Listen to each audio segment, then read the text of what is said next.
Pedro Alvarez grips the yoke of his Cessna as the Chihuahuan desert blurs into a haze of gold and brown beneath him. Without warning, the cockpit goes dark.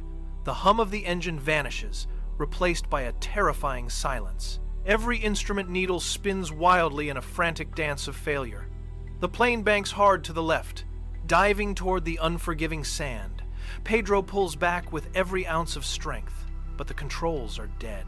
He braces for the end, eyes squeezed shut. At 100 feet, the electronics flicker back to life with a violent spark.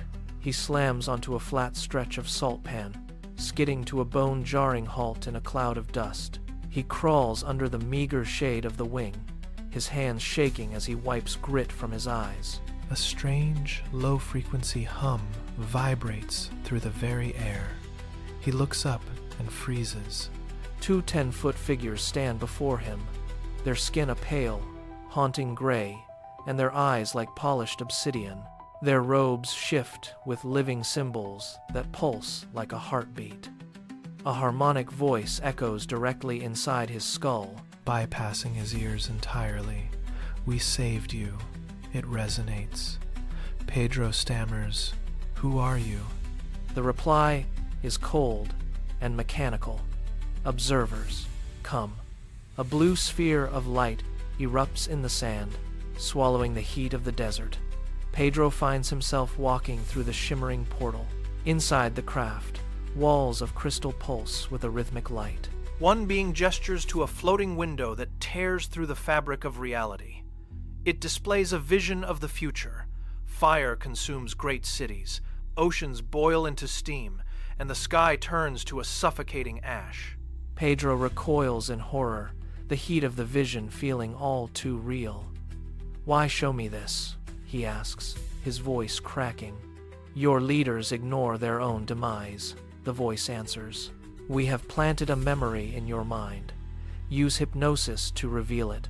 A sudden flash of blinding white light consumes his vision, wiping away the crystal walls and the obsidian eyes. Pedro wakes up on a lonely dirt road, the smell of sagebrush filling his lungs. A rusted pickup truck pulls up, its engine rattling.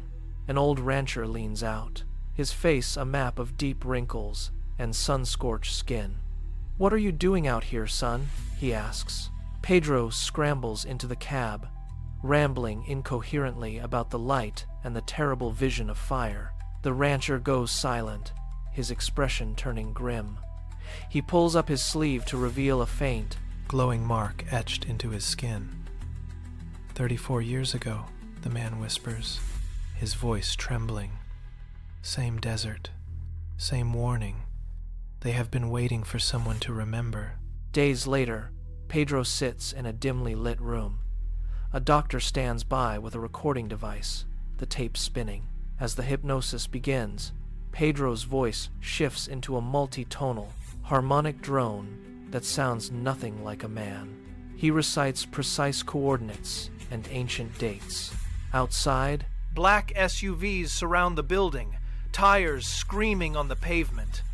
Government agents burst through the door, their eyes wide with terror as they recognize the data on the monitors.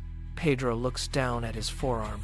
The symbol is glowing bright blue, syncing with the rhythm of his own heart. He realizes the truth too late. The beings were not warning them. They were running a simulation. His regression has unlocked the final countdown. As the base goes into lockdown, the sky above the desert begins to fracture like broken glass. Humanity is on trial, and the verdict has just been delivered.